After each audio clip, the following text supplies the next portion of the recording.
Aratatuma's life has always been defined by pain, servitude, and a gigantic level of bad luck. Adopted by an abusive family and treated like a servant, the 11-year-old boy found his only refuge in the love of his older brother Ryotuma, basically the only decent human being in that house. While Arata was constantly on the receiving end of his adoptive mother's rage, the kind of villain that makes even Cinderella's stepmother look like a life coach, Ryo acted as his shield, protecting him and encouraging his biggest dream to become a demon hunter so they could one day escape, like a road trip, but with trauma and monsters. And just when fate finally seemed to smile at Arata like winning the lottery, but better, he was chosen by a golden rank orb with a water attribute, an item of extreme rarity and immense power. But of course, his happiness lasted about as long as a cheap phone battery. His adoptive father, driven by pure greed and absolutely zero brain cells working, stole the artifact and sold it to the powerful Goto group for a fortune. A classic family betrayal arc, just without redemption and with way more rage. Seriously, where's the side character who shows up just to beat this guy up when you need one? 6 years later, Arata and Ryo watch on TV the rise of Takedo Goto, a famous hunter who's basically a celebrity, using the very orb that rightfully belonged to Arata. Consumed by anger, Ryo decides it's time to confront the imposter. The brothers head to the Deep Blue Guild headquarters, expecting justice, but instead they get the premium betrayal package. Takedo, proving that celebrity charisma doesn't equal character, traps them inside a room with an active demonic rift. Basically, good luck surviving or not. Faced with danger, tragedy strikes again. In one final act of heroism, Ryo saves Arata, only to be struck directly by a mysterious black sphere emerging from the rift. What follows is pure nightmare fuel. Arata watches helplessly as his brother's body is consumed by a dark aura. Even on the verge of transformation, Ryo tries to comfort him before losing his humanity and turning into a grotesque demon. At that moment, Arata realizes the truth. The real monsters aren't just demons, but people like Goto, who destroy lives without a second thought. At the peak of his despair, in full main character awakening moment fashion, a new black orb appears before him. And this time, Arata doesn't hesitate. By claiming it, he receives the blessing of the demonic realm, gaining soot-based abilities and access to a mysterious system that labels him as an executor. Yes, he now has an RPG-style interface, because apparently, suffering unlocks DLC. But there's no time for a tutorial. While his brother, now transformed, hesitates and flees instead of attacking, meaning something of him is still there, a new threat emerges, a hybrid beast born from the rift. Wounded, cornered, and seconds away from becoming a statistic, Arata awakens. A surge of dark power erupts from his body, turning the surrounding soot into deadly blades that instantly destroy the creature. A true end-of-episode plot twist moment. The system announces his evolution to level 3, but his body just goes, "Cool, I'm done," and he collapses unconscious. Shortly after, Takedo Goto returns to the scene expecting easy results. Instead, he finds nothing but destruction, and traces of a power he never imagined those weaklings could possess. And just like that, the game has changed. Arata is no longer the victim of the story. He's the beginning of the problem. Unless, the next scene shows Arata dreaming about his big bro, until he jolts awake.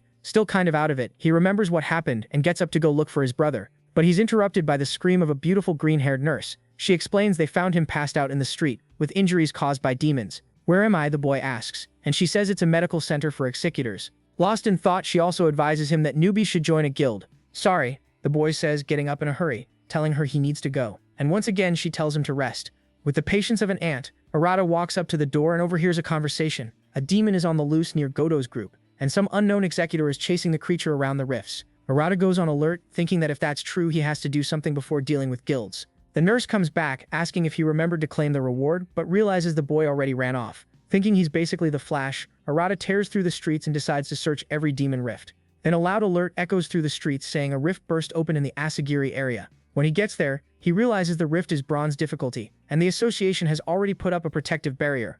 "My big bro might be in there. Can I even handle this?" The kid wonders as he steps into the rift. The moment he crosses the portal, Arata finds himself in a desert, and he immediately gets the mission to take down the boss. He figures the boss has to be the strongest one and that there'll be other creatures nearby, when suddenly a level 3 giant wolf appears right in front of him. Excited for his first fight, Arata picks the skill Suit's Shadow Blade. To his surprise, it works, letting him block the creature's bite. The impact sends him flying back, and he's shocked by how strong that monster is. Remembering his training, the boy charges in, determined, landing a series of slashes that cut straight through the wolf. The system notifies him that he's leveled up to 5, but before he can even celebrate, a whole bunch of beasts pop up around him, ready to attack. Aramsi can't believe there are so many, especially in a low-level rift. With no other choice, he decides to fight them, thinking he'll use the same skill he used against the giant rat. The wolves rush him, but the kid realizes he doesn't know how to activate the skill. Then the beasts start tearing him apart until a fireball shoots toward him, burning them all up. "That skill, what was that?" asks a mysterious guy. Arata tries to figure out what just happened. "Was that unknown executor you?" the redhead says, raising his fists, ready to fight. Arata recognizes him, Leo Kuji, a gold-ranked fire attribute executor and a member of the Sheen Guild, along with his silver-level teammates. One of the 5 emperors, the boy thinks, as a pack of demons closes in on the trio, who hadn't even noticed. Annoyed, the young man just raises his hand and activates his divine skill, Ragnarok. A massive hellish blast erupts behind him, roasting every monster in a brutal, agonizing instant. Arata freezes when he sees that kind of power. That many. Yeah, something's definitely off, the redhead says as he walks closer. So, what skill is that, he asks, pointing at the black sword. Only then does the kid realize his abilities don't look like any of the 5 known attributes. Leo steps in even closer. Curious why Arata's out there alone. Feeling like he's in an episode of Scooby-Doo, the kid decides to get out of there ASAP. Watching him back away, the redhead thinks about how an orb resonates with a person's desire in nature. But that black sword, hold it right there, kid, you're an irregular, he says. Nervous, Arata stutters, saying he's in a hurry. Leo clenches his fists. There's an order to capture you, he says, moving in. The kid blocks the punch on instinct with his sword. What is this psycho doing? The MC thinks, as the soot reacts to the fire, forcing Leo to step back. Handle the demons in the area, Leo orders his subordinates, who are worried everything's about to turn into charcoal. The fire guy unleashes a barrage of flaming attacks, forcing Arata to dive for cover. Just surrender, or you'll turn to ash, kid, he keeps going. I need to find my brother, Arata thinks, dodging another wave of fire that vaporizes half the rock behind him. You can't run or hide from my flames, kid. Desperate for any idea, Arata opens his status window, looking for something useful. The Red Ranger watches him waving his hands around, and mocks him for thinking he can fight. He says it's pointless, and launches a hellish blast. The MC raises a black cloud, dispersing the heat around him. Ash doesn't burn twice, he yells at the executor, who replies that apparently he's not just some scared gray chicken after all.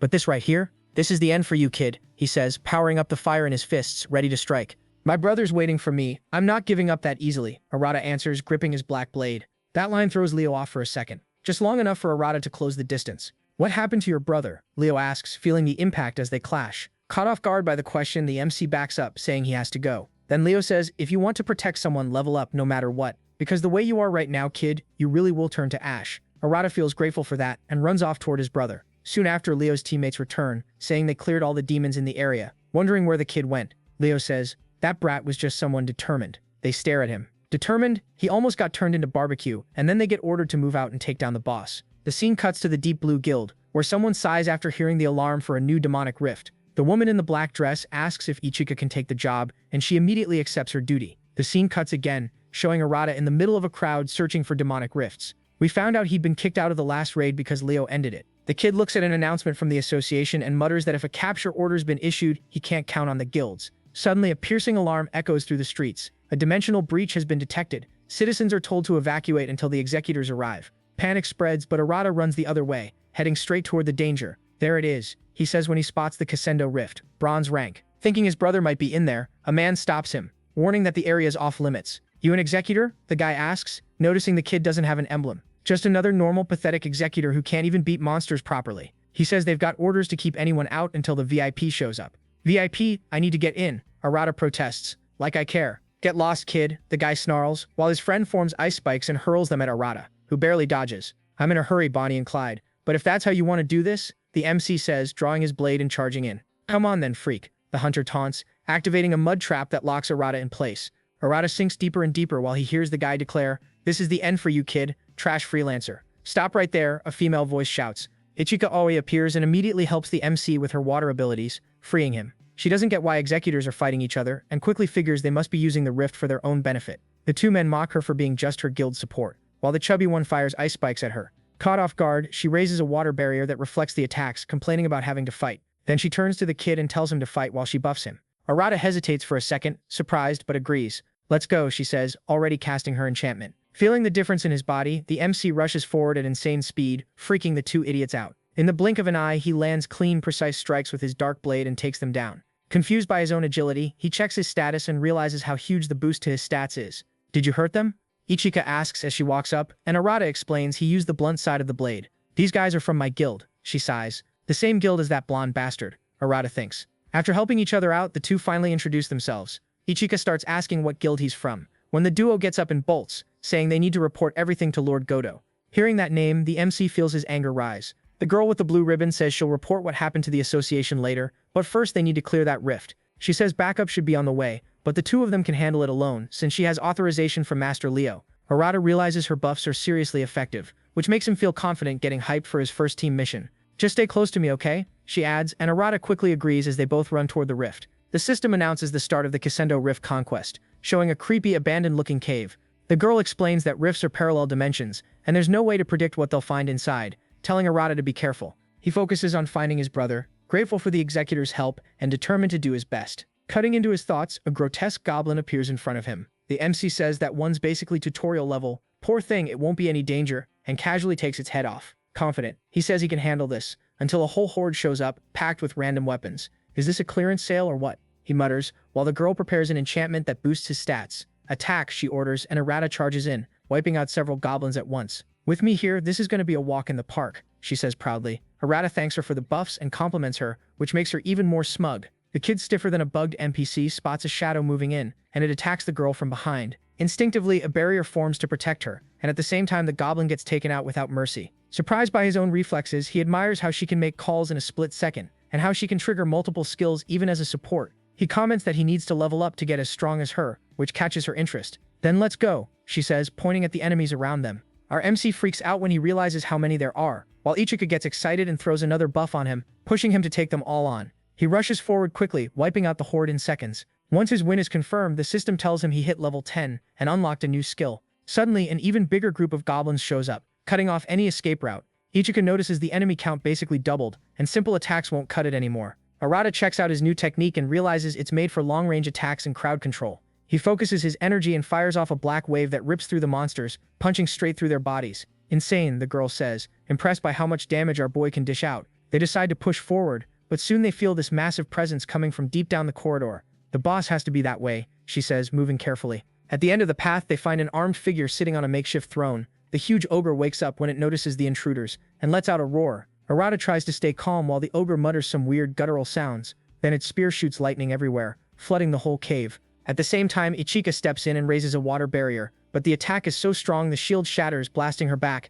and she can't help wondering if the boss is really just bronze rank. Without even pausing, the ogre fires another electric attack. The girl takes the lead and yells for Arata to use the opening, even while he's worried about her. He hesitates for a second, then moves in, circling around the monster. At the perfect moment, he uses his long-range skill and successfully destroys the spear, knocking it out of the ogre's hand. Furious, the thing reacts and hurls the broken shaft straight at him.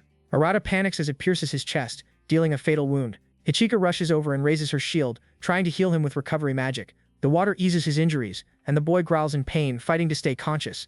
This is just emergency treatment, she warns as the massive ogre charges at full speed.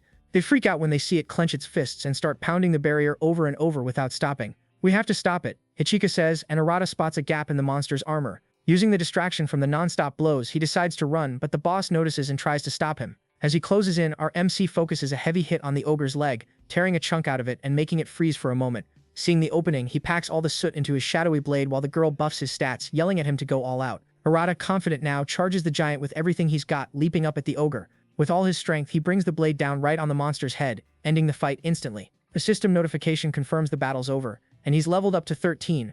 The pretty girl runs over, congratulates our hero, and they share an excited high five. They decide to get out fast, since the rift is starting to close. Back in the city, Arata looks over the mission results, bummed that he still didn't find his brother. The exhaustion hits him, and he collapses. Worried, the ribbon girl decides to take him with her, and he agrees without arguing. They arrive at the Deep Blue Guild building. Ichika hands him a set of clean clothes and tells him to wait while she goes to report everything to her master. Time passes, and Arata, finally not smelling like soot, decides to look around. Suddenly, a green-haired woman rushes by and trips, face planting right in front of him. The boy instinctively catches her in his arms. He apologizes, staring into the woman's beautiful green eyes as she studies him closely. Embarrassed, he quickly pulls himself together and bolts out of there. Only then does it hit him. That was probably the Deep Blue Guild master. The woman, confused, wonders who the boy was. Back in her office, she meets with Ichika and thanks her for the good work. Noticing something's up, the master watches as the girl starts dumping info non-stop about the mission. After she calms down, Ichika explains that the blonde guy was basically hogging the demon rift. The leader comments that something needs to be done about Goto, while also wondering about the mysterious boy she ran into. The scene cuts to Arata walking through the city, thinking about what a mess it was to crash into the guildmaster like that. Then he sees a huge fire explode out in the streets. An executor throws up a barrier to protect a child. Moved, our MC runs straight toward the inferno. A two-headed demon dog blasts flames at the two of them. Overwhelmed, the man realizes his shield is about to give out. Just as he accepts he's done for, a black cloud stuns the monster, and a powerful strike slams into the creature. Giving off a sinister aura, the man panics at that kind of power. Controlling the soot around him, the boy summons his shadow blade and steps in between the demonic beast and the two people. Seeing its enemy, the monster charges, but Arata doesn't move an inch. At the perfect moment, he lands a clean, precise strike, slicing the creature in half and ending the fight. Far away, a mysterious man watches everything with real interest. At the headquarters of Japan's Executors Association, someone announces the start of the Council of the Five Heavens. They introduce the country's 5 golden executors: Jinosuke Dogami from the Seiwa Guild, our fireboy Leo, Reizaki from Deep Blue, the mysterious man Takuto Nagihara from the Sukyu Guild, and the bored-looking Shion Inamori from the Keisen Guild. The big guy asks everyone about the rise in abnormal rifts in the region. Leo says low-level rifts have been spitting out an unusual number of monsters. Ray adds that bosses higher ranked than expected have been showing up. The redhead says that'll just make the executors stronger, while the young guy with earrings mocks his optimism. Annoyed, he yells at the guy, who stays totally unfazed. The greenish-haired girl keeps going, asking how often these irregularities are happening. They explain that a dimensional shift is going on, but the cause is still unknown. The leader asks them to report any new info. Moving the meeting along, he brings up the next topic. An irregular has been spotted. Someone's been moving between rifts without authorization, and they don't know why he never registered. The woman brings up our boy, saying he's suspicious because he has weird abilities. From the description, the femboy recognizes him right away from his last adventure. Rai figures that if his ability is different, the kid might think he doesn't belong to any guild. Takuto cuts in. He could be on the demon side, and everyone immediately tenses up. Leo tries to ease things, saying he ran into the kid before and doesn't believe that. He says the guy seemed like someone with a lot of passion. The young executor lets out a laugh and says it was just a joke, which pisses Leo off, though it also makes him a little suspicious. Dogami shuts it down, saying capturing the kid is optional for now, since there isn't enough evidence. Just keep an eye on him. In that case, if he's really that important, he'll show up again, says the lady who'd been quiet until then. She stands up and starts to leave, saying she's got something more urgent to deal with, when something catches her attention. A camera had been watching the meeting the whole time. The recording with all that info was being watched by the hunter Godo, chilling in his office. An irregular, even the 5 heavens think he's a problem, says the rich kid in his little monologue. If I capture this guy, my influence in the association is gonna skyrocket. Then he goes over what he knows. The boy had soot-based abilities, and the other one probably turned into a demon corpse. If that's the case, I know exactly where he's going. Guess I'll take care of this annoying little issue, he says, heading out. The scene cuts to a crowd panicking because a new rift has appeared. Our MC runs toward the breach when someone suddenly stops him. When he recognizes the blonde guy, he shouts his name, furious. Figured you'd be here, he says, mocking him for still being alive. Arata snaps back, telling him not to get in his way. Goto starts joking about the state of Arata's brother. Now some horrible creature. I'm gonna finish that filthy thing, he says, gathering power in his hand. Overflowing with rage, the boy roars, don't mess with me, and throws out a massive strike. Goto watches the soot ability, confirming it's a brand new attribute. Then he cuts the attack apart like it's nothing. Pissed at his mistake, our MC charges in, gripping his blade. Way too slow, Goto taunts, striking a Statue of Liberty pose as he summons an ice dragon. Our hero blocks the attack all calm and gentle, then decides to chill on the sidewalk for a second. The little blonde XXXTentacion lookalike laughs at him, clowning him for not being able to use anything useful. Arata complains, regretting he didn't grind his level up even more. Goto's surprised to see him still standing, soot spilling off his blade. Then the boy moves, spreading a thick cloud that blocks his enemy's vision. Caught off guard, the hunter dodges an attack at the last second, then uses his ice sword to blow all the soot away. The MC leaps over the shadows and brings down a thunderous slash, creating a shockwave. This is the end for you, he yells, while Goto declares he's going to take control of Deep Blue and the association. I won't let you. Arata fires back as the man forces him back. You're prey for my ice blade, kid, Goto continues. Arata only repeats, mine? Then he explodes with rage, pouring out a huge black aura as he screams, that was mine. This is all your fault. And he charges at the executor completely out of control, blocking the blows and sizing up how stubborn the newly awakened guy is. Taking a step back, he says it's time to end this. Then he freezes the whole area around them, trapping Arata completely. Caught off guard, Arata sees ice spikes flying straight at him. A bunch of them hit him all at once, knocking him out cold. Goto walks up to the fallen body, getting ready to finish the kid off, but suddenly a wave of energy slams into him from behind. Not too far away, the 2 Deep Blue hunters show up. You're making a pretty big mess, Ray says. In a threatening tone, she asks Goto what he thinks he's doing. He's surprised to see her there, and she explains she's been following his trail for a while. The blonde guy snorts and says that kid is an irregular. Ray scolds him, asking if that's really how he usually handles things. Meanwhile, Ichika rushes over to help the boy. Ray takes a closer look at him and recognizes him from their earlier run-in. Ichika uses her healing spell on Arata's body, and he slowly starts to wake up. Confused, he tries to figure out where he is and what happened. Ichika gets worried when she hears him mumbling a bunch of stuff, and then still shaken from everything, he passes out again. The Deep Web Malfoy asks if they're really going to protect the kid and go against the association. Ray corrects him, saying she'll take care of the boy and keep him under watch, reporting everything to the association. Goto tries to argue, but Ray cuts him off, saying Ichika's going to help her clean up this mess. He taunts her, asking if she'll keep that attitude even when she's facing a golden-ranked hunter. He steps closer, saying that with the Goto financial group backing them, they could grow a lot. Annoyed, Ray warns him not to come any closer. He backs off and leaves, saying she'll regret it. Shaken, Ray tells Ichika to go on ahead and take the boy to the medical center. There, the boy suddenly wakes up and sees the girl next to him. She teases him for passing out again. What? You collecting face plants? You could make an album at this point. She stands up and says she'll go get the master real quick. Running through the medical center, she mutters that the master is seriously scatterbrained until she finds her totally lost in the hallway. Ichika starts dragging Rei along like she's a lawnmower, while the master complains the signs are confusing. Ichika is stunned, asking how someone so strong can get lost so easily, and Rei just takes the rant. They go into the boy's room and Ichika asks why he ran away that day and why he fought Goto. Arata starts stammering, but Rei steps in and explains the association is labeling him as an irregular. She says if he registered he'd be safer and would have support, so she asks if there's any reason he won't register. Arata doesn't know what to say, and Rei tells him he'll be kept under surveillance. Arata tries to speak again, but he thinks about how it could put his brother in danger. Seeing how hesitant he is, Rei suggests they go somewhere else. Arata looks confused while Ichika cheers, already knowing where they're headed. Cut to downtown. They've gone out for barbecue. Blown away by the food, Arata thinks he managed to dodge the questions. Ichika tells him he needs to rest and eat. He gets almost suspiciously excited when he sees a juicy piece of meat, deciding to just enjoy the moment. She says the guild's paying for everything, so he should go all in. Arata wonders if he really deserves that kind of hospitality, but gives in and digs into all that deliciousness. The two of them are happy to see him in a better mood. While he can't hold back, he realizes this could have been his life if he had that water orb. Rei apologizes for earlier and says he can ask anything. Ichika says he's super lucky the master is even allowing that. So the MC asks how guild members find demon rifts. The master explains that predicting a rift is like predicting an earthquake. Magnetic disturbances and gravitational distortions help spot where rifts might happen, but it's only about 60% accurate. Arata says he gets it when an alarm cuts them off. A rift prediction alert goes off. A rift will open in Nogawa in 1 hour. Serious, Rei says there isn't much time, worried because it's a silver-level rift. She decides to call the girl over, but Arata interrupts saying he wants to help. Seeing how determined Arata is, the master decides they should both go, and tells them to be careful. The boy stands up confidently, saying he'll clear that rift with Ichika.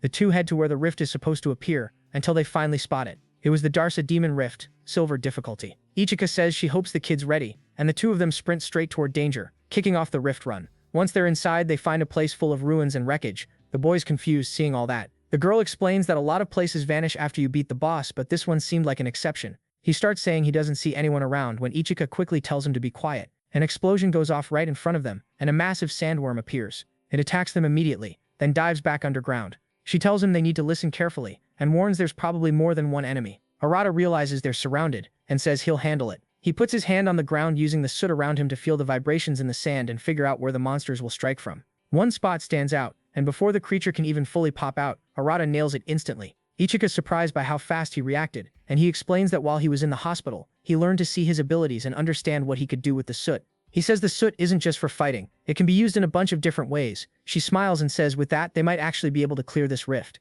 Using that strategy, the kid keeps attacking non-stop until the last monster goes down. Then he says the boss has to be the only one left. As they move on, she tells him not to let his guard down. They're both impressed when they reach this huge temple-like place, but the vibe changes the second they feel this crushing killing intent in the air. Suddenly, a gigantic monster bursts up from underground and attacks. They dodge, and Arata asks if it's another sandworm. Ichika corrects him right away. That one's way bigger and it has a deadly stinger. Arata's about to get hit from behind, but he says the same trick won't work twice, and fires off a powerful dark slash, ripping the tail clean off. He says hiding in the sand is pointless. His soot can go into the ground so he can track the monster the whole time. She praises him for being smart, saying he got strong really fast.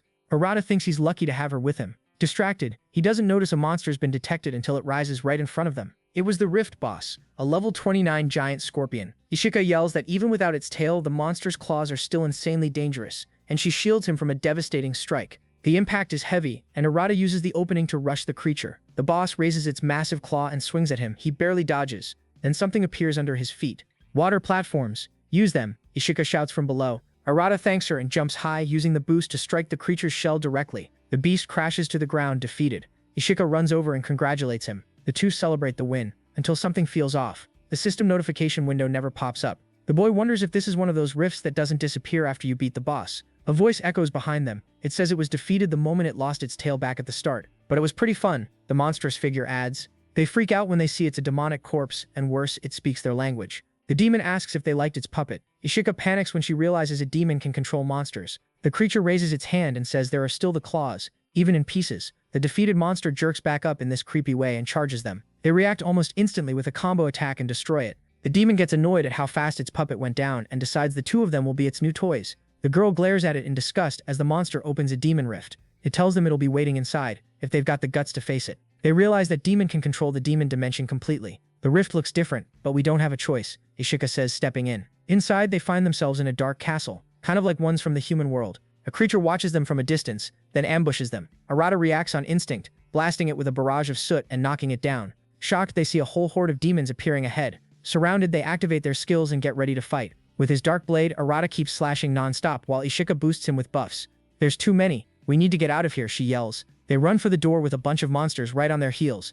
As they enter, they find the demon corpse waiting for them, saying he was sick of waiting. They tense up when he says he's still got a bunch of minions. Ishika quickly fires back that if they beat him, the minions will disappear. Licking his lips, the demon says he doesn't need to hold back anymore. Then he roars, "Show me your despair." The girl tells them not to pay attention to him, and Arata asks, "Why go through all that trouble turning corpses into underlings?" The demon answers with this cold, classy cruelty. "Controlling them is fun, and humans are the same, made to be ruled. I'll make you my toy," he says, raising his hands to show off his power. Ishika gets furious. The MC says he wants to ask something, which makes the monster curious. Then he says, "Do you know how to turn a demon corpse back into a human?" The girl looks shocked when she hears that, while the demon laughs, saying it sounds like there's someone the boy wants to bring back. Arata snaps, demanding an answer. The demon stands up, gathering red energy in his hands, and says he'll only answer after they play a little. That power spreads through the room, and Arata realizes it's actually blood. The droplets start bouncing around at crazy speed, forcing him to use his soot to protect himself. He gets cut up in a bunch of places, and Ichika yells at him to be careful. Then an armored knight takes the opening and attacks. Arata can't react in time, but a barrier appears and blocks the killing blow. Ichika protects him, but that spell takes almost everything she's got, even hurt. She says she's fine and tells him to focus on the demon. She says she'll hold off the armored knights. Arata agrees and pushes through the enemies, heading straight for the demon corpse. The girl activates a skill to patch herself up a little, thinking that with this many enemies there's only one way to handle it. She jumps, spins in midair, and unleashes a charged strike, mixing energy and water. Jets of water blast out in every direction, wiping out a bunch of monsters at once. She notices a lot of them went down, but others are already starting to come back. Determined, she says she can do it as many times as it takes. Meanwhile, Arata closes in on the demon, who notices the soot swirling around him. Then it becomes clear he's mixing the soot into the blood, hardening it so the droplets can't move. Seeing that, the demon says Arata is on this side. Arata stops, confused by what he means. The demon keeps going, saying that outside a lot is happening, but none of that matters in here. My blood or your soot, only one of us wins. Then he lifts a bunch of blood droplets and hurls them, spinning at insane speed.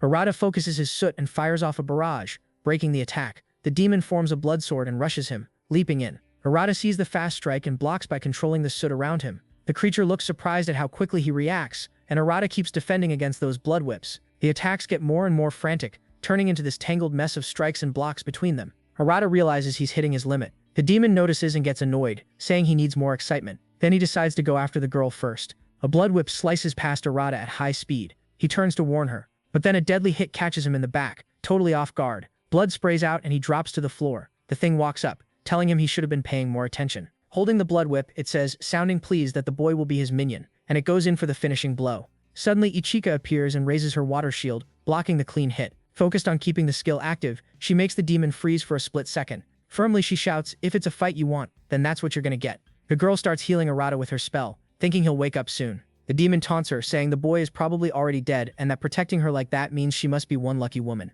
Ichika feels sick hearing that, and his words drag up memories from her past. "It's okay," a voice had said while she cried, terrified by what she was seeing. A boy was being held by a horrible monster. He told his sister to run. Frozen in place, she watched the monster lift him into the air. She tries to say something, but the monster squeezes hard, getting ready to bite. The boy panics until his sister finally screams his name, Minato. Blood goes everywhere and the girl is left in shock. Ichika snaps back to the present, takes a deep breath, and decides she's not running anymore, as she charges at her enemy. Determined, she thinks she's not that weak little girl from back then anymore. The demon sees what she's doing and lashes out with a blood whip, saying she'll be his next puppet. At the last second, she throws up a water shield and blocks it. Gru, totally fixated on his minions, laughs when he realizes it's just water. Then he starts hammering the shield with hit after hit, pushing the girl to her limit until it finally shatters. So she starts controlling all the water around her, saying water's a flexible element, and mixes it into the blood whip. The creature's impressed by how clever she is, but says he can make way more blood than that. Ichika feels the panic rising. Right then, Arata wakes up and asks for her. She quickly hands him a sphere of water,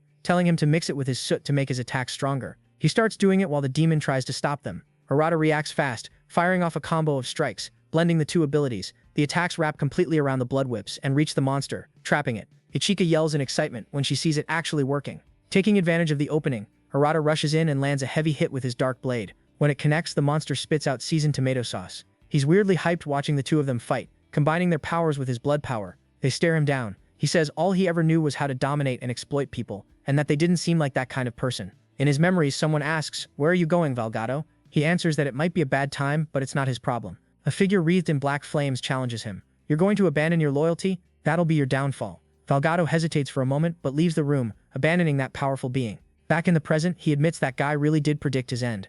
Arata steps closer, with zero mercy, and demands he answer the earlier question.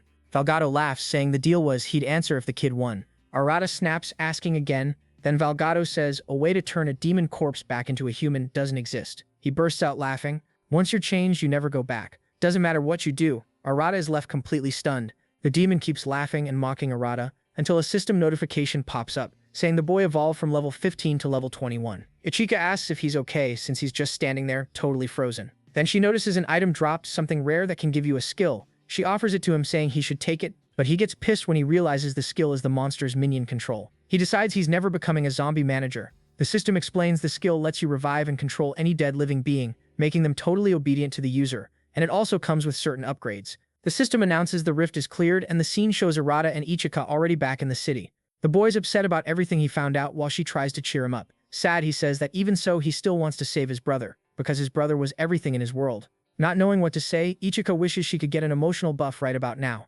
Meanwhile, at the Deep Blue Guild building, Rei comes to the conclusion that if Arata's abilities come from demon corpses, they should capture him and keep him under surveillance. Ichika jumps up, furious, saying Arata would never hurt anyone, and she knows that because she fought alongside him. Dead serious, she looks at her master and says, if something happens, I'll be the one to stop him myself. Rei watches the girl's reaction and says she understands. Then she tells Ichika to go home and rest while she checks with the association, leaving the girl feeling pumped from the win. Far from there, Arata goes back to his house. He comments that the place is dirty and abandoned, thinking nobody's been there in a while. He looks at his empty room, feeling his brother's absence even more. The demon's words echo in his head, but Arata says he's not giving up. Then he notices something. A cold breeze is coming from a demon rift that's open inside the house. He goes straight to it and steps in, thinking his brother might be there. The system announces the start of the conquest of the demon rift. Cold. Arata realizes he's in a cave filled with ice crystals. The place feels strangely familiar and huge. He wanders through the tunnels for a long time, lost until he spots a pile of broken branches and roots stacked together. Following that, he realizes it was all covering a door. Thinking the boss is in there, he draws his blade and rips the branches away, clearing the entrance. When he steps inside, Arata freezes. His brother was there, turned into a demon. The system identifies him, Boss Adel, level 38. Arata gets emotional when he finally finds him. He says he looked for him everywhere and never thought he'd actually come back home. He takes a few steps toward his brother, but the creature roars and lands a brutal hit, sending him flying. The kid tries to call out to him, but the beast rushes in fast, throwing out a flurry of attacks. Arata jumps at the creature, trying to talk to him, saying he's his little brother, but the monster grabs him and slams him to the ground again.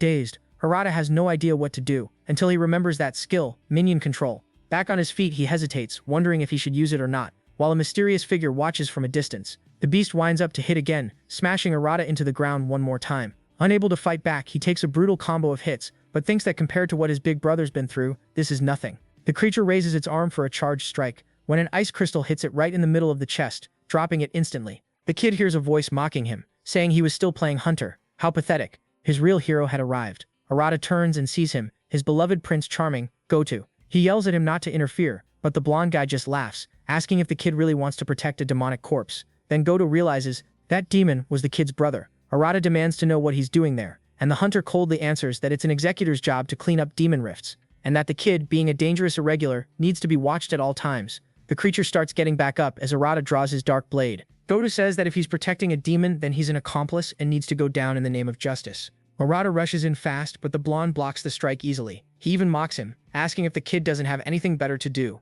Our MC calmly says his brother is going through a rough phase. Goto forms an ice crystal and throws it past Arata, hitting the monster. The kid panics and the blonde taunts him for getting distracted while winding up another attack. Arata turns and stops it with a strike. Goto starts parrying the kid's combo, telling him he shouldn't try to act like a badass. He says he's going to freeze the demon and leave it chopped up for Arata, making the kid step back. Arata snaps, "My brother isn't a demonic corpse. I don't care what you say. I don't care what anyone does. He's the only one I've got, and I'll protect him no matter what." He raises the blade fired up with intense determination and yells, "This time, I'm gonna save him." Goto gets hit by a heavy blow, and the sheer impact freaks him out. Arata goes full main character mode, forcing the blonde to stumble back several steps. Muttering angrily, "Guess resisting runs in the family." Confused, the kid asks what he means by that. The blonde replies, "There were 2 other demonic corpses here. 2 pathetic losers who only knew how to beg for money to keep quiet. Of course I took care of them properly," he finishes, leaving Arata frozen in place. Goto smirks and adds, "And the worst part, I didn't even get any XP from those useless idiots." Hearing all that, the kid lets out this insane black aura around him. The blonde raises his hand and says it won't be like last time, then fires a bunch of ice beasts at him. Arata answers with a bombardment of soot, slowing the creatures down and clearing a path to push forward. He lands several strikes, destroying almost all of them, until he realizes he left one behind. Goto lifts a finger, commanding the last beast straight at him. Right then his jacked brother shows up and smashes the ice beast, protecting Arata. Arata tries to call to him, but the monster charges the blonde, knocking him to the ground. Arata worries about Ryo while Goto gets up, cursing that beast. He starts wondering if a demonic corpse can really protect a human, but says it doesn't matter. He'll wipe them both out at once. Aremsi tries to figure out a way to stop Goto and remembers he can change the soot state like in Ichika's combo techniques. He puts his hand to the ground, getting the skill ready, while the blonde complains he's sick of seeing that smoke. Then mud mode activates, trapping Goto in place. Arata takes the opening and goes in. The blonde manages to break free and barely dodges, but ends up close to Ryo, who nails him right in the head. Arata smiles, thinking his brother managed to finish the fight. But when he gets closer, he sees the creature spit blood. The kid freaks out when he notices a bunch of wounds all over his brother's body. He's left in shock while he watches his brother's body slowly crumble into ashes. And Goto is there, standing right where Ryo was. The system announces the rift is complete and about to close. Arata drops to his knees in disbelief. The Golden Captain remembers telling the kid to stop getting so full of himself. He goes dark, then says in a low voice that he's going to kill him. He stands up, repeating it over and over, tears running down as his eyes turn red with rage. He screams and charges with his shadowy blade. Goto watches and wonders if that's some new ability. The blonde guy raises his ice sword and says trash is still trash. They clash. An enormous shockwave echoes through the room. He can't believe the kid is still standing, giving off an overwhelming black aura.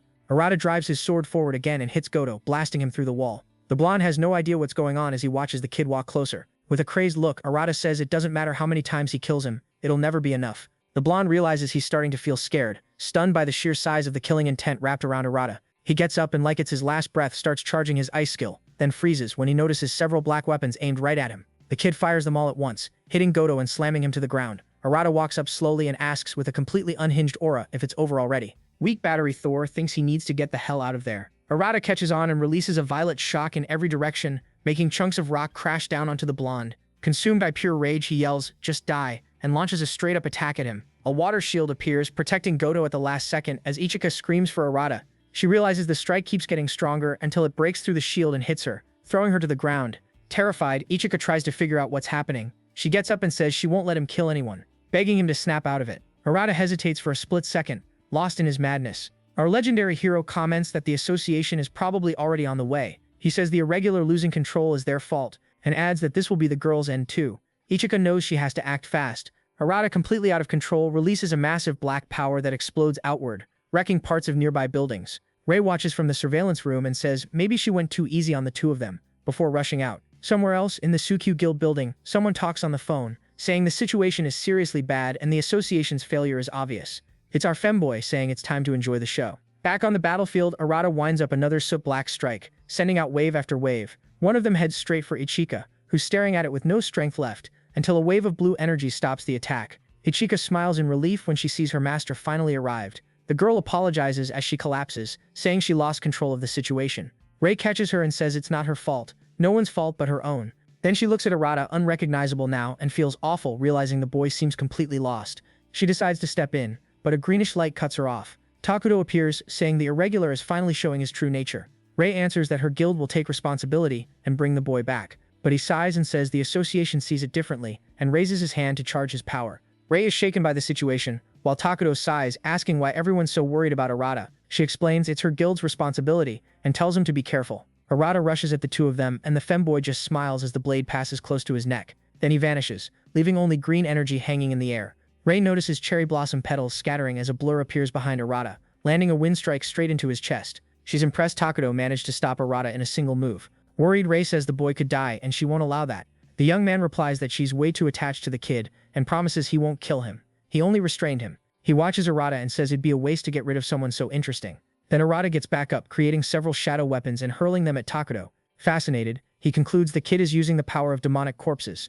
The weapons fall apart the moment they touch the green aura, while Takudo comments that the kid's abilities are still really rough. He warns Rei that if this keeps going, the whole area will be destroyed, and that he'll take Arata to the association right away. She protests, asking what's going to happen, but Takudo just says that's up to the association. Rei watches Takudo focus that green energy in his hand and throw it at Arata, wrapping him up in two huge wings. She yells, demanding to know what he's doing, but Arata shows up unconscious. no longer in a rage. Takuto calmly explains he just put the kid in sleep mode. He says goodbye, telling her see you later, and vanishes. Ray vents saying Takuto is always so laid back and impossible to figure out. Ichika calls for her master, who walks over and says the civilian evacuation is finished. Relieved, the woman says the worst has been avoided, until Ichika asks where Arata is, and the master chooses to stay silent. Arata wakes up somewhere dark in handcuffs. He tries to understand what's going on and remember what happened. A figure appears in front of him, holding something that looks like a whip. With a creepy smile, the person says they're sorry to have kept him waiting. Among the wreckage from the battle, a hand pops up trying to crawl out. It's Goto, struggling to get back on his feet.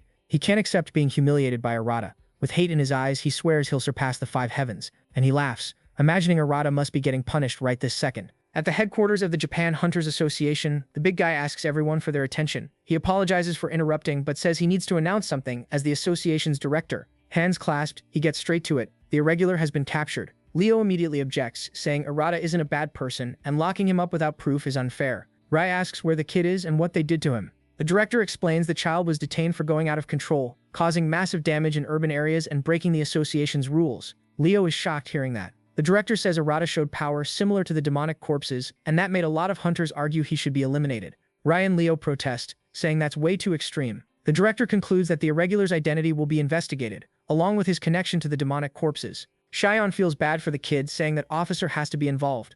The director wraps up by warning that demonic corpse activity might increase, and everyone needs to stay on full alert. Rai is shaken and decides she has to act immediately. In the association's underground first-class prison, Arata is cuffed while the officer interrogates him. The man warns he'll keep going even if Arata passes out. He just needs to say what his relationship is with the demonic corpses. Arata snorts, saying he doesn't know anything. Not satisfied, the officer raises the whip, but someone stops him. Rai walks in, introduces herself as the leader of Deep Blue, and orders the interrogation to stop.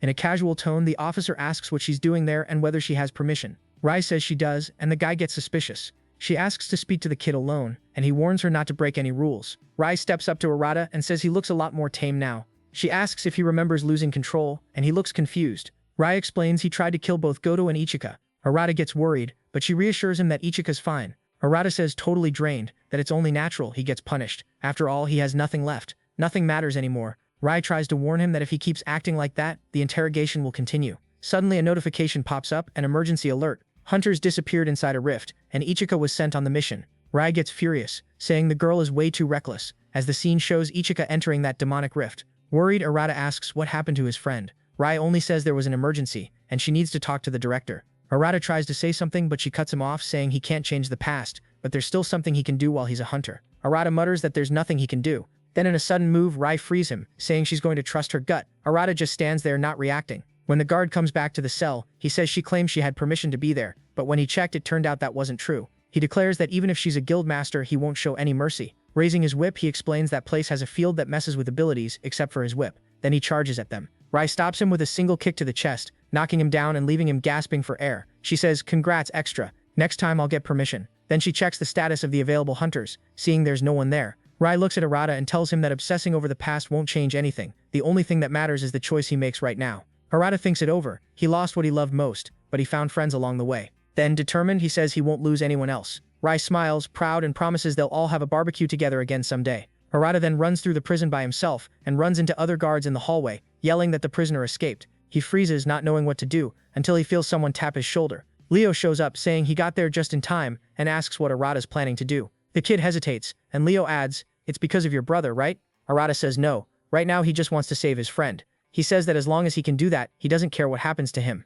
Impressed, Leo says Arata really is a man of principles. Then he tells the hunters that he'll personally keep an eye on the irregular. "Just let the director know," he says, telling them to get out of there. Our fireboy tells Arata they need to move, and Arata's deeply grateful as they escape. The two of them come running through the city, and the scene cuts to Ichika getting attacked by 2 enemies. Arata and Leo reach the rift. Leo comments that the kid said a friend was in danger. Arata explains that several silver rank hunters have disappeared. Leo thinks that's weird, since this rift should be around the same level. They decide to go in, and the system announces the start of the conquest. Inside, they find themselves in a huge, dense forest. Leo points out that since there are no monsters nearby, the problem has to be the boss. Arata uses his skill to search for it, and Leo notices the kid's new ability. Something moves nearby, and a creature jumps out of the bushes. Leo raises his flaming fist and takes it out instantly. Another monster appears on the other side, but Arata complains they're getting in the way, then slices it in half. Leo notices the kid is way stronger than before. Arata, still using his Wi-Fi mode, says he feels a weird presence. Then a girl appears in front of them, covered in wounds, begging for help.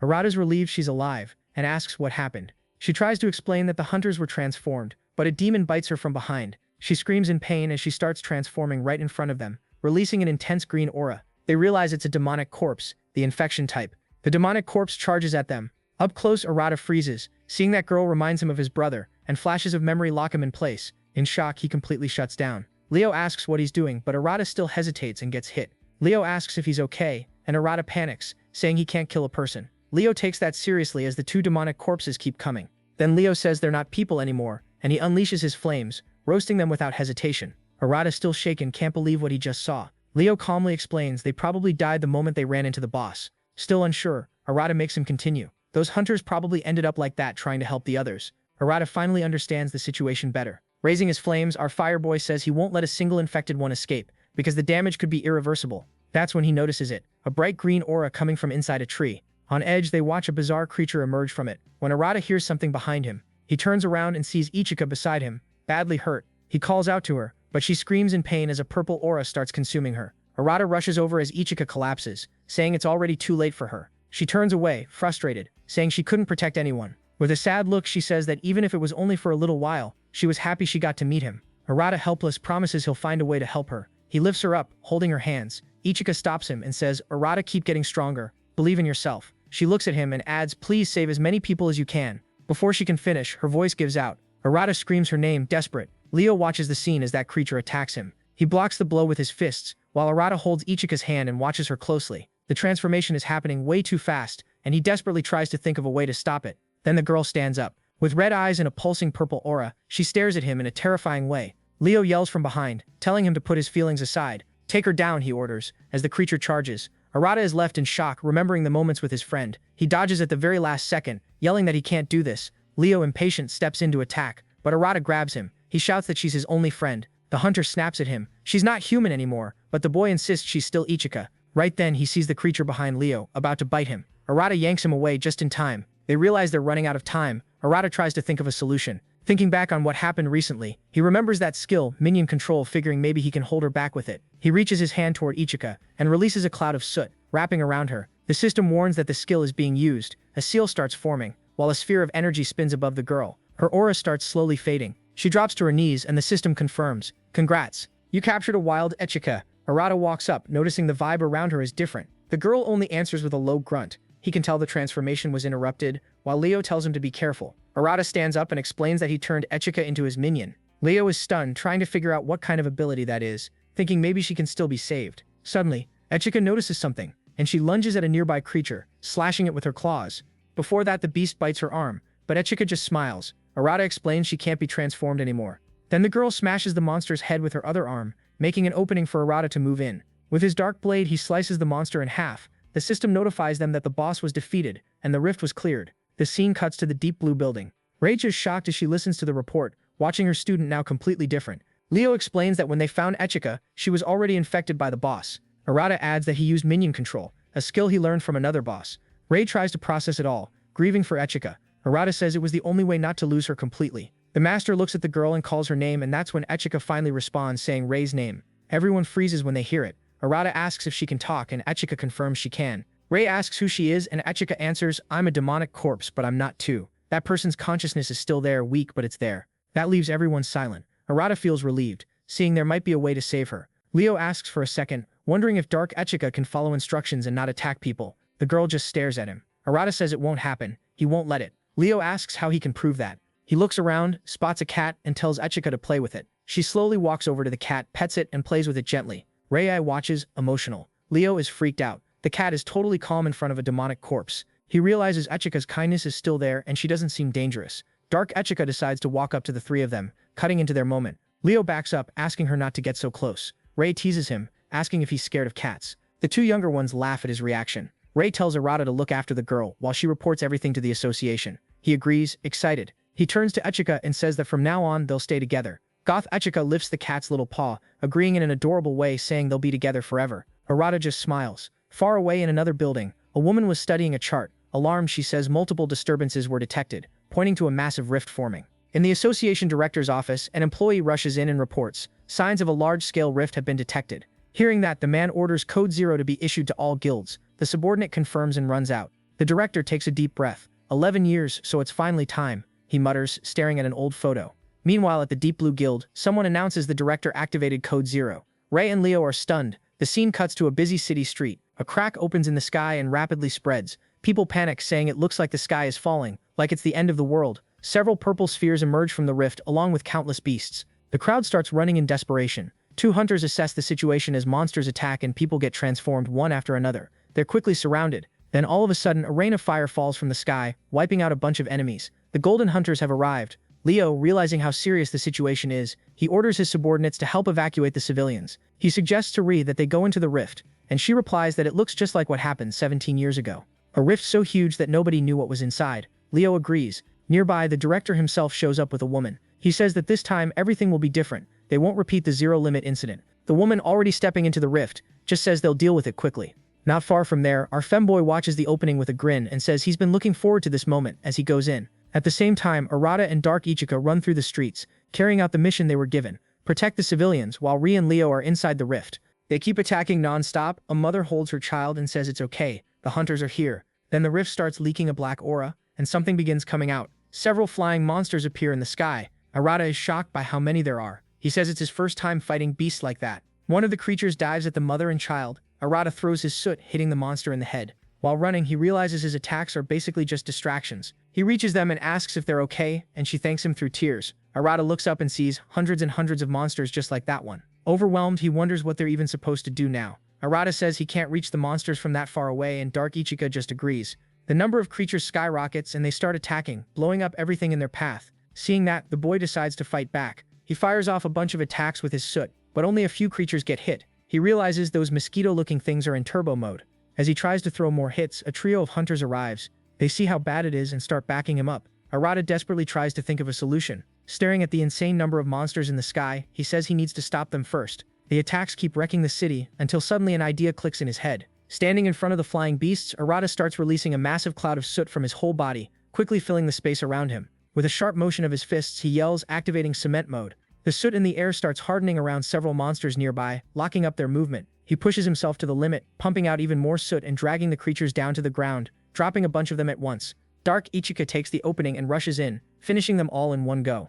Arata celebrates the plan worked. Then he turns to the next group of enemies and decides to boost his power. Raising his blade into the air, he cranks up the soot in the air even more. With everything he's got, he jumps and brings down a heavy strike, taking out several beasts around him. The bystanders watch from a distance, amazed at the kid. Everyone cheers, relieved that that brutal fight is finally over. The protagonist collapses to the ground, exhausted, when one of the hunters walks up and thanks him for the incredible work. Arata accepts the kind gesture and shakes his hand. Then he looks toward that massive rift, hoping his allies make it. When that hunter answers his phone, he yells that he doesn't understand how the association building is on fire. The story tells us about the association, the heart of the defense against demonic corpses. That's where the biggest guild is. Seiwa, responsible for overseeing everything. Things like the ID system, the records of old demonic rifts, the operations room that sends orders to every guild, and departments like combat, support, administration, and media control. If that place falls, Japan's entire anti-demonic corpse defense will collapse. The scene cuts back to the present. The director's subordinate coordinates the hunters. Regular hunters work in pairs. Bronzes defend the main bases. Silvers take on the enemy. He raises his hand and declares that with the gold hunters gone, everyone has to stick together.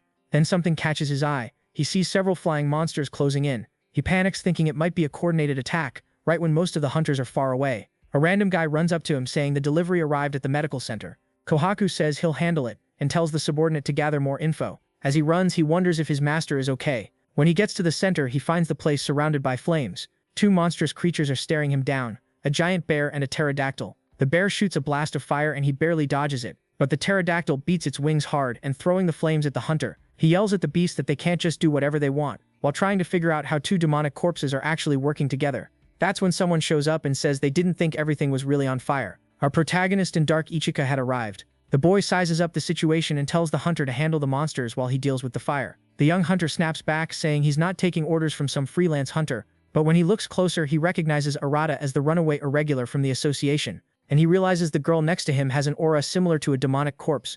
Then the boy releases his ability into the air, leaving number 2 shocked that it's Sut. She starts putting out the flames, just as the bear charges, throwing itself at Arata. But Kohaku reacts fast, turning the monster to stone. He's impressed when he sees that ability. Meanwhile, little number 2 comments that she just added another ugly statue to her collection. Then he gathers energy in his hands and touches the ground, pulling up a stone spear. He jumps and smashes the statue with one heavy blow. Calling out to Arata, he says he'll ignore him for now because of the emergency, but later they're settling the score. Arata agrees, honestly relieved to have an ally. Then the last pterodactyl flies straight at him, so he focuses the soot into his hands, trying to copy Kohaku's technique. He petrifies the monster midair and slices it in half right after. The hunter is stunned that his skill got copied after Arata only saw it once. With the area finally cleared, Arata compliments the hunter's technique, while Kohaku, blushing, introduces himself. But he immediately scolds Arata for using his abilities so recklessly, warning him it burns through MP faster and leaves dangerous openings. Arata, looking down, admits he never really thought about that since he's been fighting desperately from the start. They drop it and decide where to head next. Meanwhile, not too far away, someone breaks into the association's vault of divine weapons. The person says it's a shame everything's in chaos, while staring at a sword. It's Goto with that straight-up thug look in his eyes. He reaches for the weapon, saying this is the perfect moment to replace the five heavens. He grips the sword and releases its power, which floods the room. Seeing that power, he can't stop laughing, celebrating, convinced he's unbeatable now. The next scene shows a hunter fighting an ogre. He jumps, swings through the air, and takes it down like it's nothing. Right then, the side quest trio shows up. The vice leader looks things over, trying to decide which area they should prioritize. Arata says it's weird so many showed up there since there weren't any nearby before. Something clicks for Kohaku. He touches the ground and decides to investigate. Using his power, he senses weird monster activity underground. The three of them start running and he tells Arata not to slow him down. Down below, in the storage room, they find a massive hole. They're shocked when they realize the demonic corpses came from there. While everyone was distracted by the rift, monsters slipped in through the underground. Kohaku extends his spear infused with his power and goes straight for the creatures. Arata sees it and gets ready to do the same. But the vice leader reminds him, hold your breath, make some space, and let the power flow. Arata focuses and follows the instructions, and he forms his dark blade more precisely, landing a bunch of rapid strikes on the monsters. Number 2 praises him, noticing the improvement, though he's still suspicious of the girl with the mysterious power. After clearing the area, they move toward the tunnel. Kohaku gathers a huge amount of energy and destroys it, managing to block the passage. He turns to Arata and says they need to clear the other areas now. Arata asks if there aren't other entrances, but Kohaku says for now that was the most urgent thing. Arata says he'll check since he left soot spread around the base. Then he activates his Wi-Fi mode and says there's a strong presence above them. He adds that the biggest concentration of demons is on the upper floors. Kohaku freaks out, saying that's the training center. When they get there, the three of them realize what's going on. A demonic rift opened up inside the base. Kohaku yells, frustrated that nobody noticed because everything's been such a mess, and then a bunch of demonic corpses start pouring out of the rift. They tense up at the situation as number 2 rushes in with his spear. Arata follows, taking down enemy after enemy. The vice leader thinks they need to deal with the rift, but he can't abandon headquarters. Realizing this rift is different from the usual ones, since monsters are coming out of it, Arata offers to go into the rift. Kohaku's shocked, wondering why he'd do that. Why would he go that far? But seeing the boy's determination, he smiles. I'm coming too, he says. He also says he'll leave the base to the other hunters while they head to the nest. Everyone looks at the crack and starts walking toward it. They find themselves in a huge hall packed with statues. Kohaku, suspicious, wonders if this is where those weaklings have been coming from. Arata, meanwhile, wonders if there's someone behind all of this. The vice leader says it's his responsibility to end this fast and without anyone dying. The three of them decide to push forward through the hall. That's when number 2 senses something weird and dark in the air. Then the story shows the golden hunters are split up across 3 different locations. Back in the hall, Kohaku thinks it's strange how empty the place is. Then he asks Arata what he's fighting for. The kid hesitates, looking discouraged. Seeing that, Kohaku answers firmly. He's fighting for the association's director, Mr. Dogami. As long as he's there, the hunters will be able to face the demonic corpses. And he adds, compared to him, you're just not handsome. The two laugh at that. Kohaku tries to say seriously that they should see him fight, and he keeps praising his master, saying he's basically unstoppable, the Super Bowl's own star. Dark Ichika says he's a weirdo, and he replies that was rude. Embarrassed, he changes the subject, reminding Arata to keep the flow of power inside him steady. Then they finally reach the end of the hall, standing in front of a gigantic door, and decide to go into the next room. Inside, something slams into the ground in a rage. A demonic beast stares them down with its 2 horrifying heads. A blinding light flashes from the creature's eyes, stunning them for a moment. When Kohaku can see again, he finds his master on the ground, badly hurt. He starts to panic. Arata yells his name, asking what happened. Kohaku had only dropped to his knees when the creature's eyes lit up. Then Dark Ichika starts screaming too. Arata looks at the creature and suddenly he's alone. The light flashes again as he stares it down. 2 figures appear in front of him, his brother and his only friend, in pain as they transform into demonic corpses. They ask why Arata couldn't save them, and the boy is terrified. He drops to his knees and starts crying uncontrollably. The creature watches, satisfied, as Arata shrinks into his own darkness. But then he snaps awake from that nightmare. Determined, he stands up, saying he still has to bring Ichika back. He puts a hand on his chest and feels the power flowing, thinking about the people he wants to protect. He looks up and sees a sphere of water forming like Ichika's magic. Suddenly, the creature fires a blast of energy from its mouth. Straight at the protagonist, an explosion goes off and a cross appears. Arata had created a shield mixed from soot and water, protecting himself from the attack. The creature launches a flurry of attacks and Arata blocks as best he can. He thinks he managed to blend Ichika's power to strengthen his defense. With his hand outstretched, Arata forms a black sphere, while also controlling the power of water. Behind him, Kohaku mourns his master's death. He just stares at the lifeless body. Then he remembers. The irregular was alone, fighting non-stop. Holding back his despair, Kohaku slams his forehead into the ground hard, trying to get his head straight. He shouts that he's number 2 of the Seiwa Guild, to remind himself who he is. Now focused, he sizes up the situation around him. That's when he realizes 4 monstrous creatures are staring at him like he's food. Meanwhile, Arata keeps taking hit after hit, all of it bouncing off his shield. The creature gets pissed that it can't bring him down. Our boy tries to flank the monster. When another demon rushes in from behind, the claws get dangerously close until everything suddenly stops. Dark Ichika appears, piercing the creature with her own claws, leaving it dead. Arata turns and asks how Kohaku is doing. He just tells him to watch closely, showing off his stone armor. Then he charges in and throws a strike that hits all 4 monsters at once, setting off an explosion in the room. The MC can only stare, shocked at number 2's power, while Moving Stone keeps attacking non-stop, having fun with it. A monster tries to catch Arata from behind, but he barely dodges. Realizing there's still one left, the creature lunges, and Arata struggles to block. He backs up, hearing Kohaku shout behind him, "Sharpen your mana." The kid tries to understand what that means, while he hears, "If you can't do it now, this is your limit." Arata closes his eyes and focuses, aiming for maximum precision. He opens them and sees his power refined. Then he creates a blade with 2 attributes, water and soot. In that same instant, he charges forward and grips his sword with all his strength, and with one perfect strike, he pierces the creature, taking it down once and for all. Exhausted, Arata first checks if the other 2 are okay. Kohaku watches him proudly, while the boy collapses to the ground hearing, "That was way too close." Number 2 sees the kid's potential, shocked by how fast he's growing. Meanwhile, our gloomy kitty just keeps messing with Arata. Back at headquarters, Kohaku says that somehow everyone managed to protect the place. But their next step was to face that while she looks out the window at her target, the monstrous rift hanging over the city, all while wondering how her master is doing. Shion complains that her clothes are dirty, and he replies that it's because she chose that outfit. She huffs, then holds out her hand and fires a powerful beam of light, carving a huge path through the forest. She says now they've got a nice comfy trail, pleased with herself as she hums. The director just sighs, remembering the Zero Border incident from 11 years ago. That day, countless lives were lost when demonic corpses escaped from a massive rift. Then he looks around at the forest and thinks it's way too quiet. The woman says out loud that the enemies must be hiding nearby. She looks up and says their search is finally over. In front of them stood a gigantic tree. The director explains that the power coming from there is at least A rank. Shion just says she wants to finish this fast so they can leave. Then 2 winged horned demonic creatures appear, both disaster class, the kind of beings that could wipe out an entire country. One of them says they finally made it, while the other says this is the end for the 2 of them. At the same time, a bunch of A-class flying creatures appear around the tree. The entities mock them, saying the silver executors were easy, and asking how long the gold ones will last. Then they fire a powerful blast of red light. The director focuses his energy, telling them to watch what a gold executor really looks like. They're both blinded by the light he releases. When it fades, the director is equipped with a massive golden suit of armor. Shion floats in the air, gathering a gigantic sphere of lightning, while the Megazord raises its arm and blocks that red beam. The sphere keeps growing, and the creatures can't believe what they're seeing. They get furious and order their underlings to attack all at once. As the attacks close in, Shion gives a slight smile and throws the colossal sphere. The monsters panic when they see it coming. They try to hold out, but the explosion is huge, wiping out the whole area. With the place wrecked, the woman says the others must have finished too. Somewhere else, Rei and Leo quickly take down a pair of monsters, while the femboy destroys a demonic skeleton, complaining about the lack of evidence of where it was. At headquarters, Kohaku orders her subordinates to secure the area. Then she gets a call and decides to announce to everyone, the director is coming back. Everyone celebrates the news and the end of that crisis. Meanwhile, near headquarters, a shadowy figure appears in the sky.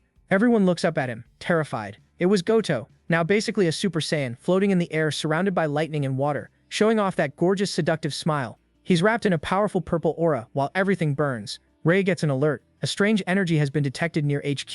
The secretary celebrates the master's return, but Rei, looking at the monitor, sees Goto. The staff member says they can't get in touch with the Seiwa Guild. That's when Rei notices Ichika and Arata there and he bolts out of the room hoping they can hold on. But the woman warns Rei that she's heading the opposite way. Meanwhile, the blonde guy fires waves of blue energy across the city, making civilians run in panic. Arata tells Dark Ichika to protect everyone, while Kohaku watches in shock, realizing Goto is holding a divine weapon. He explains that these weapons choose their owner, not the other way around, and adds that the vault shouldn't have opened for someone like Goto. The blonde starts shaking like a power tool. His pupil dilates and then 2 black bodies burst out of him as he screams in pain. Arata curses while the goth girl is horrified at how disgusting it is. The things rush in, firing blue blasts, the boy shields the civilians, and he, Ichika, and Kohaku destroy the monsters quickly. Goto keeps attacking from the sky, making an icy rainfall. The MC realizes he's hitting his limit. The villain smiles and throws another ice sphere. Arata sees how dangerous it is, so he shoves everyone out of the way to protect them, taking the hit in the back. Out of mana, he feels his body give out like a phone at 1%. Dark Ichika, injured, mutters that she has to keep protecting them. Our number 2, surrounded. Scream, because this is your responsibility as vice leader. When everything looks like it's about to fall apart, Rhea shows up on the battlefield. She runs up to them and goes, "Alright guys, playtime's over." Then she notices something. The 3 of them were exhausted and barely moving, but they managed to evacuate everyone so she could fight without holding back. Leaving them to rest, she heads into the fight. Goto, completely out of control, unleashes a ridiculous amount of power. Then he sees a figure coming in, firing off a bunch of electric blasts. But the figure's way too fast, and in an instant, it's right at his neck. Freaked out, he takes a brutal hit to the chest and gets launched away. Rhea, totally calm, says his judgment was wrong and that she's not holding back anymore. On the ground, the blonde guy hears her say that out of all the choices he could have made, he chose to abandon his own humanity. He spits a jet of water at her, and she just gets even more pissed at the nerve. She releases even more power, water and lightning mixed with pure rage. Then a blast of light swallows the whole place. The scene cuts to Shion and Dogami running out of that forest. She asks why Rei is the strongest golden ranker and not him. The director says that's only true when she fights alone, without worrying about anyone around her. Since she controls water and lightning at the same time, it turns into total chaos, which is why she ended up walking a lonely path. That's how she became the first irregular known by the association. The battlefield was wrapped in a full-on storm. Kohaku wakes up because of the rain, while some green energy heals him. Then he sees a massive tornado in front of him, spinning with electricity and water, bigger than skyscrapers, while everything around it burns. Up above, Rei notices he's awake and immediately looks relieved. Even though he's beat up, he tries to get up and fight, but she orders him to back off straight up command, eyes locked on the enemy, and he accepts without arguing. Rei says she'll hold Goto back and tells him to get the others far away from there. Kohaku looks at them and carries them through the wreckage, searching for shelter. He uses his power to dig a hole right there. Then he fills it with a golden liquid, lowering the 2 of them into it. Far away, Goto tries to defend himself from non-stop attacks. Rei watches and regrets ever letting something like this happen. Powering up her aura, she yells that she should have handled this alone from the start. He starts releasing even more power in response, which makes the human freezer short-circuit. Then a bunch of ice swords form and fly straight at Rei. She raises a water shield and blocks the ones that would have hit her. As the blades crash into it, she remembers her past. Her parents are talking to her when she was a kid, promising they'd protect their city. She closes her eyes to stay focused, then raises her arms, crackling with electricity. With all her fury, she throws lightning into that violent storm. Little by little, she starts controlling it with everything she's got, then hurls it at Goto, who gets caught inside the storm. He screams in pain as he's hit by endless shocks inside the cyclone. Down below, Kohaku watches the insane power of mixing water and electricity. He can tell it has to be tearing her up, and he worries about her limit. Then we see her past, the pain electricity caused inside her body. People whispered that her orb was damaged, calling her unstable and an irregular. The young guy says he can't even imagine how hard her path must have been. Raul, focused, gathers the lightning spinning around her body and throws it at Goto again. He screams even louder, like a microwave going haywire. She doesn't stop attacking for even a second, controlling everything with precision. The attacks blend into the tornado that keeps him trapped. Kohaku watches, stunned at how brutal the fight is.